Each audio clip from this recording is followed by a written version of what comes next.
ఇంటింటి రామాయణం ఈ రోజు ఎపిసోడ్లో అవని శ్రేయల మధ్య డిస్కషన్ జరుగుతుంది. శ్రీకర్తో అవని మాట్లాడుతూ ఉంటే మధ్యలో దూరి శ్రేయ పెంట చేస్తుంది. ఇక నుంచి నా భర్త నీ మాట వినడు అంటూ శ్రేయ తెగేసి చెప్తుంది. ఇక పెళ్లానికి వంతపాడుతూ శ్రీకర్ కూడా అవనికి వ్యతిరేకంగా మాట్లాడతాడు. మరోవైపు భరత్ ని తన గుప్పెట్లో పెట్టేసుకుంటుంది పల్లవి. ఇలా ఈ రోజు ఎపిసోడ్లో పూర్తిగా ఏం జరిగిందో చూద్దాం. భరత్ ని అవమానించడానికే శ్రేయ ఒక ప్లాన్ వేస్తుంది. తన జాకెట్ కుట్టించుకురమ్మని భరత్ కి పని చెప్తుంది. స్వప్న అనే ఆవిడ లేడీ జాకెట్స్ కుడుతూ ఉంటుంది. ఆవిడ దగ్గరకెళ్లి నా పేరు చెప్పి ఈ బ్లౌజ్ కొంచెం అలర్ట్ చేయించుకుని ఈ బ్లౌజ్ కొంచెం ఆల్టర్ చేయించుకు తీసుకురా, ఇది నాకు కొంచెం టైట్ అయింది, జస్ట్ 1 ఇంచ్ లూజ్ చేసి స్టిచ్ చేయమను, అయ్యేంత వరకు అక్కడే ఉండు, ఏదో పనున్నట్లు వెంటనే రాకు, ఇదిగో తీసుకో, ఏంటి ఆలోచిస్తున్నావు, వెళ్ళు అంటుంది శ్రేయ. నేను ఇలాంటి పనులు చెయ్యను అని భరత్ ఏదో చెప్పబోతే తప్పే ఉంది, ఇదే పని మీ అవని అక్క చెప్తే చేస్తావు కదా, నేను చెప్తే ఏమైంది అంటుంది శ్రేయ. నాకు మా అక్క ఎప్పుడు ఇలాంటి పనులు చెప్పలేదండి అంటాడు భరత్. మీ అక్కకు అవసరం లేదు కాబట్టి చెప్పలేదు, ఇప్పుడు నాకు అవసరం కనుకే చెప్తున్నాను. నేను ఇంట్లో మనిషిని, ఇంట్లో వాళ్ళకి పనులు చేయడం తప్పేముంది, దానికి ఎంతలా ఆలోచించాలా, తీసుకెళ్ళు అని అంటుంది శ్రేయ. దాంతో భరత్ తలాడిస్తూ వెళ్లబోతూ ఉంటే ఆగు అంటూ ప్రణతి ఎంట్రీ ఇస్తుంది. ఏ పని చెయ్యాలో ఎలాంటి పని చెయ్యాలో తెలీదా నీకు అంటూ భరత్ని అంటుంది ప్రణతి.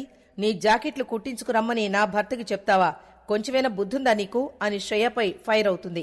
జాకెట్లే కదా కుట్టించమన్నాను, లంగాలు కుట్టించమన్నట్లు అలా ఫీల్ అయిపోతావేంటి, ఇంట్లో మనిషే కదా అని పని చెప్పాను, ఇదే పరాయి వాడైతే చెప్పుండేదాని కాదు కదా, ఆ మాత్రం దానికి బుద్ధుందా అని అడగడానికి నీకు బుద్ధుండాలి అని శ్రేయ రివర్స్ అవుతుంది. నాకు బుద్ధుంది, నీకు లేదు కాబట్టి నా భర్తకి ఎలాంటి పనులు చెప్తున్నావు, భరత్ నా భర్త అనుకుంటున్నావా, ఈ ఇంట్లో పనోడు అనుకుంటున్నావా అంటుంది ప్రణతి. జాకెట్ కుట్టించినంత మాత్రాన పనోడైపోతాడా, పని పాట లేకుండా ఇంట్లో ఖాళీగానే కూర్చుంటున్నాడు కదా, ఏదో నీ భర్త పెద్ద కలెక్టరు కమిషనరు అయినట్లు బిల్డప్ ఇస్తున్నావు అయినా అంటూ శ్రేయ ఇంకా నోటికొచ్చినట్లు వాగుతుంది. నోర్మై, బిల్డప్ ఇస్తున్నది నేను కాదు నువ్వు, ఎక్కువ మాట్లాడావంటే వదినమని కూడా చూడను, జాగ్రత్త, నా జాకెట్ కుట్టించుకు తీసుకురా, నా శారీకి ఫాల్స్ వేసుకు తీసుకురా అని నేను నీ భర్తకు చెప్తే నువ్వు ఊరుకుంటావా, ఈ రోజు జాకెట్ కుట్టించమని చెప్పావు, రేపు నీ చెప్పులు కుట్టించమని చెప్తావు, ఏం తమాషాలు చేస్తున్నావా అని ప్రణతి ఇచ్చి పడేస్తుంది. ఏయ్, తమాషాలు చేస్తున్నానంటావేంటి, ఓ చిన్న విషయానికి పెద్ద ఇష్యూ చేస్తున్నావేంటి, పొగరు చూపిస్తున్నావా అంటుంది శ్రేయ. పొగరుగా మాట్లాడుతున్నది నేను కాదు నువ్వు, చిన్నదానికి పెద్ద ఇష్యూ చేస్తున్నానా, నువ్వు నా భర్తని జాకెట్ కుట్టించుకురమ్మనట్లే నేను కూడా నా భర్త షర్ట్ కుట్టించుకురమ్మని చెప్తాను, చేస్తావా నువ్వు, మగాళ్ళకి అలాంటి పనులు చెప్పడానికి కొంచెమైనా సిగ్గుండాలి, సిగ్గు లేకుండా చేయిస్తున్నావంటే నీది పొగరు అహంకారం, నీ పొగరు నా దగ్గర చూపించావంటే అణిచివేస్తాను అని ప్రణతి ఫైర్ అవుతుంది. ఇంతలో ఏ ఆగండి, ఏంటి గొడవ అంటూ పల్లవి ఎంట్రీ ఇస్తుంది. తన జాకెట్లు కుట్టించుకురమ్మని నా భర్తకి చెబుతోంది, అదేంటని అడిగితే తప్పులేదని రెచ్చిపోతుంది అని పల్లవితో చెప్తుంది ప్రణతి. దాంతో వెంటనే పల్లవి రంగంలోకి దిగిపోతుంది. శ్రేయ, కొంచెమైనా బుద్ధుందా నీకు అంటూ ప్లేట్ తిప్పేస్తుంది.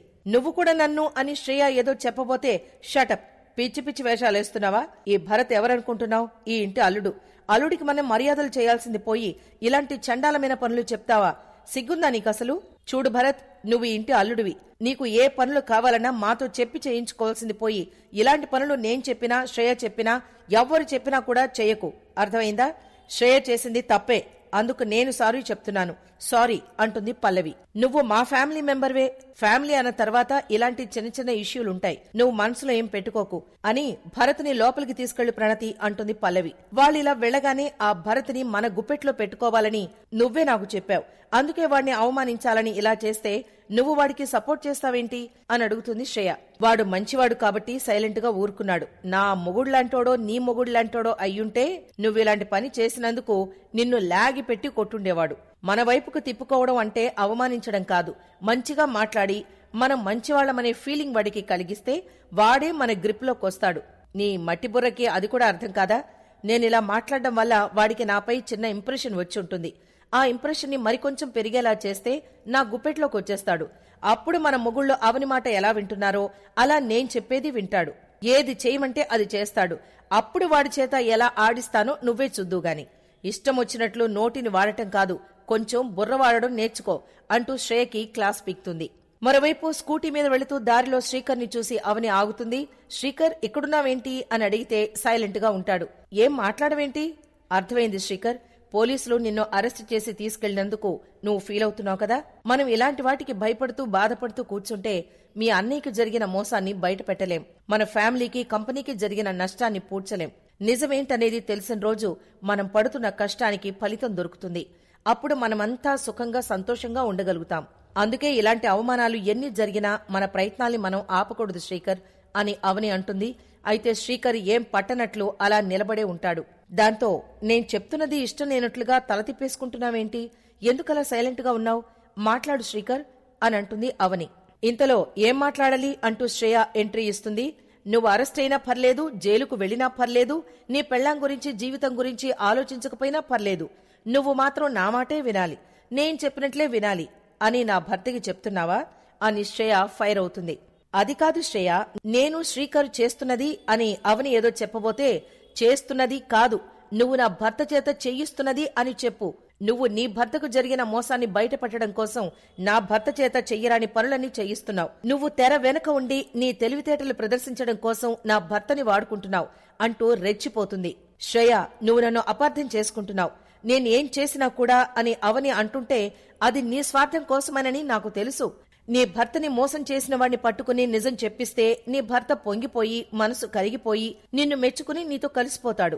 మీ భార్యాభర్తలు కలవడం కోసం మేం విడిపోయినా పర్వాలేదు, మేము ఏమైపోయినా పర్వాలేదు అనుకుంటున్నావు అంటూ శ్రేయ వాయించేస్తుంది. శ్రేయ, నీకెలా చెప్పాలో నాకు అర్థం కావడం లేదు. నాకు మంచి జరగడం కోసమో నా భర్తకి మంచి జరగడం కోసమో మరొకరికి చెడు జరగాలని కోరుకునే స్వార్థం నాకు లేదు అని అవని అంటుంది. ఉంది కాబట్టి నా భర్త చేత అన్నీ చేయిస్తున్నా అసలు సూత్రధారివి నువ్వు సేఫ్గా ఉన్నావు. నువ్వు చెప్పినట్లు చేసిన నా భర్త అరెస్ట్ అయ్యాడు. చేయాల్సిందంతా చేసి నా భర్తని విడిపించినందుకు ఏదో గొప్ప పని చేసినట్లుగా తలెత్తకు. అందరి ముందు తనని పోలీసులు లాక్కెళ్లినందుకు నా భర్త తలదించుకున్నాడు. నువ్వు నీ భర్తతో గొడవలు పడినా ఇద్దరూ ఒకే ఇంట్లో ఉంటున్నారు. నాకు నా భర్తకి ఎలాంటి గొడవలు లేకపోయినా నీ కారణంగా నా భర్తని అరెస్ట్ చేసినా జైల్లో వేసినా నేనేడుస్తూ కూర్చోవాలి. అందుకే నీ ప్లాన్ సక్సెస్ అవడం కోసం నా భర్తని నువ్వు చెప్పినట్లుగా వినాలని అడగడానికి ప్రయత్నిస్తున్నావేంటి? నీ తెలివితేటలో అర్థం చేసుకోలేనంత పిచ్చివాళ్ళెవరూ లేరిక్కడ. ఈ రోజు నుంచి నా భర్త నువ్వు చెప్పింది వినడు, నువ్వు చెప్పినట్లు చేయడు. ముందు నువ్వు ఇది అర్థం చేసుకో అని శ్రేయ తెగేసి చెప్తుంది. దాంతో అవని శ్రీకర్తో మాట్లాడుతుంది. శ్రీకర్, శ్రేయ నిన్ను పోలీసులు అరెస్టు చేశారనే కోపంతో బాధతో నేను చెప్పింది వినట్లేదు. మనం ఎందుకు ఇలాంటి రిస్క్ చేస్తున్నామో అర్థమయ్యేలా నువ్వు చెప్పు అంటుంది. శ్రేయ అర్థం చేసుకోవడం లేదని నువ్వు అనుకుంటున్నావు. తాను అన్నదాంట్లో కూడా అర్థం ఉందని నువ్వెందుకు అర్థం చేసుకోవడం లేదు వదినా? నువ్వు అన్నయ్యకి మంచి జరగాలని ఆలోచిస్తున్నట్లే నా భార్య నాకు చెడు జరగకూడదని ఆలోచిస్తుంది. అందులో తప్పు లేదు కదా.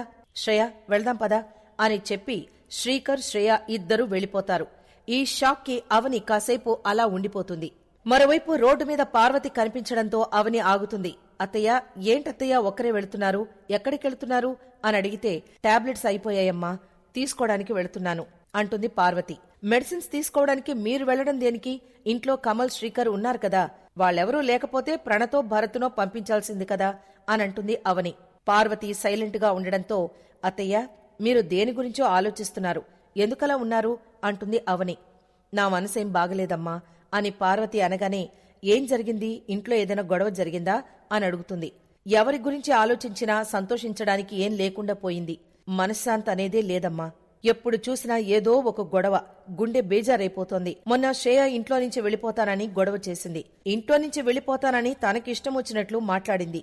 ఎంత పెద్ద గొడవ చేసిందో అంటూ పార్వతి చెప్తుంది. మీరు బాధపడకండి అత్తయ్య, రండి నేను డ్రాప్ చేస్తాను అని అవని అంటుంది. పర్వాలేదమ్మా, నువ్వెళ్ళు అని అంటే, మిమ్మల్ని వదిలి వెళ్లిపోయేదాన్నైతే అసలు ఆగేదాన్నే కాదు కదా. అత్తయ్య, మీరేం అనుకోనంటే నేను మీకో మాట చెప్పాలనుకుంటున్నాను. మామీగారు మీ పక్కనుంటే శ్రేయ మిమ్మల్ని అన్ని మాటలు అనుండేదా? అంత పెద్ద గొడవ చేసుండేదా? వయసులో ఉన్నప్పుడు అందరం ఎలాగలా గడిపేస్తాం. కాని మీ వయసు వచ్చేసరికి కావాల్సింది భర్తతోడే అత్తయ్య. మిమ్మల్ని చూసుకునేది, మిమ్మల్ని ఓదార్చేది, మీకు నేనున్నాను అంటూ ధైర్యం చెప్పగలిగేది భర్తే అత్తయ్య. మీకు భర్త తోడు లేనంత వరకు ఇలాంటి సమస్యలే వస్తాయి. మీకెప్పుడు తోడుగా ఉండేది భర్తే. ఆ బంధాన్ని కనుక మనం దూరం చేసుకుంటే బంధాలు కూడా చులకనగా మారతాయి. మనం ఒంటరైపోయామని బాధ మనకుండిపోతుంది. అవేం లేకుండా సంతోషంగా ఉండేది భర్తతో కలిసి ఉన్నప్పుడే. కనుక మీరు ఇప్పటికైనా మామయ్య గారి గురించి ఆలోచించండి అత్తయ్య, వెళదాం పదండి అని బండెక్కించుకుంటుంది అవని. మరోవైపు భరత్ ఒంటరిగా ఆలోచిస్తూ ఉంటాడు. ఈ ఇంట్లో నేను ఎలా ఉండాలో, ఏం చెయ్యాలో, ఎవరితో ఎలా బిహేవ్ చెయ్యాలో నాకేం అర్థం కావడం లేదు. నా గురించి ఎవరు చులకనగా మాట్లాడినా ప్రణతి సహించలేకపోతోంది. నేను దేని గురించైనా ఫీల్ అయినట్లుగా ఉంటే ప్రణతి బాధపడుతోంది. ప్రణతి హ్యాపీగా ఉండాలంటే నేను హ్యాపీగా ఉండాలి. కానీ ఈ ఇంట్లో ఉన్న పరిస్థితులకి నేను సంతోషంగా ఉండలేకపోతున్నాను అని మనసులో అనుకుంటాడు. ఇంతలో భరత్ని చూసి వీడి మైండ్ సెట్ మార్చేసి వీడిని నా వైపు తిప్పుకోగలిగితే నేను వేసే స్కెచ్లకి వీడిని ట్రంప్ కార్డుగా వాడుకోవచ్చు. అవని ఆట కట్టించడానికి వీడినే ఎరగా వెయ్యాలి అని పల్లవి ప్లాన్ చేస్తుంది. భరత్, చూడు భరత్, అమ్మా నాన్నలకి నేనొక్కదాన్నే. నాకు అక్క చెల్లెళ్ళు అన్నదమ్ములు ఎవరూ లేరు. నిన్ను చూస్తుంటే నాకు తోడబుట్టినవాడు ఉండుంటే నీలాగే ఉండేవాడు అనిపిస్తోంది. మీ అవని అక్క చాలా మంచిది. మీ అక్షయ్ బావగారు కూడా చాలా మంచివారు అంటూ పులిహోర కలుపుతుంది పల్లవి.